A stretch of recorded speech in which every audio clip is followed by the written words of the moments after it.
हाजरीन और जो अनडॉक्यूमेंटेड थे उनकी वापसी का आगाज़ तो हो चुका है और कुछ उन्होंने अभी ख़ुद फैसला किया है कि ये रोज़ाना की निकल जाओ से बेहतर है कि बस अब हम निकलें।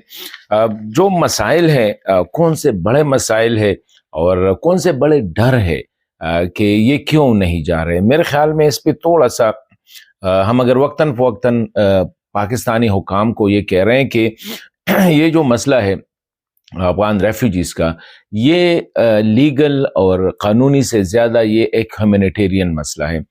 अभी कितने बच्चे हैं जो कि तालीम से महरूम हो जाएंगे, कितने बच्चियां हैं, लड़कियां हैं, ख़वातीन हैं जो कि तालीम से महरूम हो जाएंगे। कितने लोगों का रोज़गार जो है वो जो है ख़राब हो जाएगा।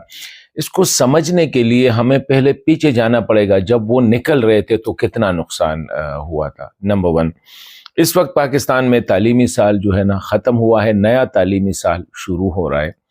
तो बच्चों ने एग्ज़ाम भी देने हैं, कुछ के एग्ज़ाम हो चुके हैं, कुछ के एग्ज़ाम जो है ना अभी ये अप्रैल, किसी के मई में होंगे, क्योंकि जो इंटरनेशनल स्टूडेंट्स हैं उनके मई में होंगे और जो पाकिस्तानी है वो मार्च में शुरू होते हैं और अप्रैल में मिड में जाके ख़त्म हो जाते हैं।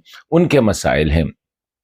मैं समझता हूँ कि ठीक है, पाकिस्तान गवर्नमेंट ने फैसला किया है कि ये सब निकल जाए, लेकिन इनमें एक ह्यूमैनिटेरियन एंगल है। देखिए पहले उनके डर क्या है वापस अफगानिस्तान में। अफगानिस्तान से जो खबरें आ रही है वो उम्मीद अफजा नहीं है। पहला मसला जो है वो सिक्योरिटी का है। लोगों के साथ जो बड़ी फिक्र है वो यही है कि वहाँ पे हालात ठीक नहीं है और ये जो सिस्टम इस वक्त चल रहा है ये भी देर पास सिस्टम उनको नहीं लग रहा है। मैंने जितने अफगानों से बात की, स्पेशली जो इस्लामाबाद में या जो जानने वाले हैं, मैंने उनसे कहा कि बड़ा डर, कहते बड़ा डर ये है कि ये निज़ाम चलेगा या नहीं चलेगा। मतलब है कि अल्लाह ना करे कल कल अगर दोबारा कोई अंदरूनी खाने जंगी शुरू हो जाती है तालिबान के अंदर